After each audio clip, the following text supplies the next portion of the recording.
Salut les agriculteurs d'aujourd'hui. Alors ici, je suis en train de mettre en place un essai voilà, pour cette année de désherbage en post-levé du colza. On en a déjà parlé un peu dans certaines vidéos auparavant. Étant donné que j'avais un petit souci, je me posais des questions aussi voilà, sur les problématiques de levée de colza.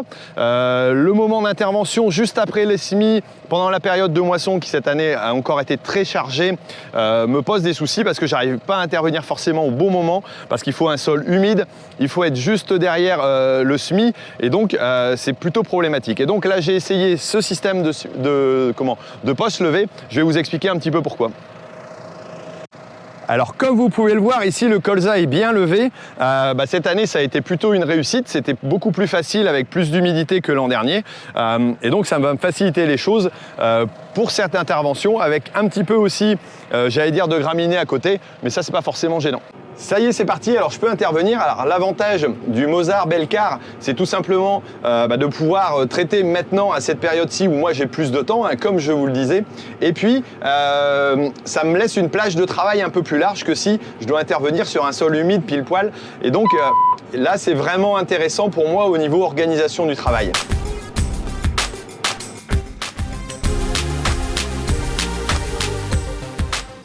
Autre avantage de traiter après la levée, c'est tout simplement de pouvoir éviter d'avoir à traiter si jamais la levée ne s'était pas bien passée, comme l'an dernier par exemple. Donc pour moi, c'est plutôt économique, c'est plutôt écologique. Ça m'aurait permis aussi de remettre une autre culture plus facilement au niveau implantation pour des soucis de phytotoxicité. Et puis, un avantage que je néglige pas non plus, vis-à-vis de mes voisins, c'est plus facile de justifier aussi un traitement sur une culture. Les gens le comprennent mieux, alors que si c'est sur une terre nue, c'est toujours un petit peu plus délicat.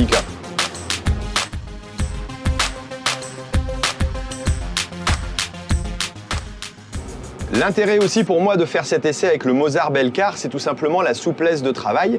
Étant donné que si je dois intervenir lors du semis, juste après le semis, la plage de travail est vraiment très petite, avec il faut forcément avoir un sol humide, alors qu'ici, je peux avoir une plus grande largeur, j'allais dire, par rapport à ma plage de travail, et puis d'arriver donc à l'appliquer dans les meilleures conditions. Pour moi, au niveau organisation, c'est vraiment important.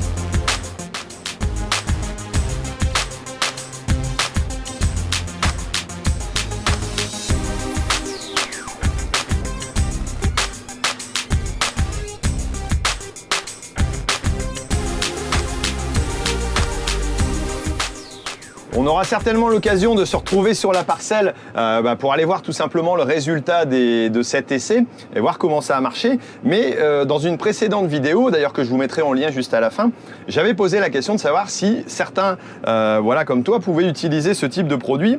Alors j'ai Quentin qui m'avait dit Belcar c'est un super produit, ça fait 2 ans que je l'applique, ça nettoie bien le gaillet et le géranium. Voilà, donc plutôt positif.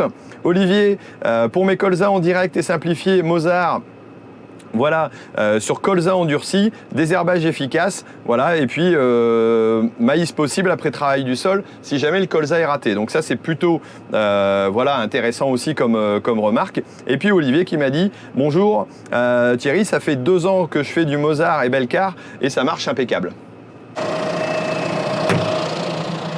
Je viens de terminer la parcelle. Alors moi, ce qui m'intéresserait de savoir aussi, c'est si toi, voilà, tes colzas ont bien levé, si tu n'as pas eu de soucis particuliers, si tu utilises ce produit-là aussi, voilà, dis-moi si ça a bien marché. Moi, ça m'intéresse aussi, voilà, d'avoir des renseignements là-dessus. On pourra en discuter. Au moins, mon essai pourra servir à quelque chose. Si jamais tu veux en savoir plus sur le Mosar Belcar, n'hésite pas à aller dans la description en dessous. Je mettrai le lien voilà, du site pour en comprendre un petit peu plus, en savoir un peu plus. Ou alors, tu peux suivre aussi le @colza différent sur Twitter ou alors hashtag je fais le choix, donc comme ça qui te permettra de suivre un peu les différents renseignements sur ce type de produit.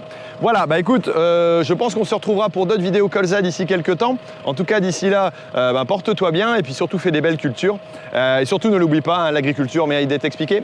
Allez, ciao. Et si tu veux retrouver d'autres vidéos qui parlent de colza, n'hésite pas à cliquer sur la playlist qui est ici et puis pourquoi pas à t'abonner à la chaîne.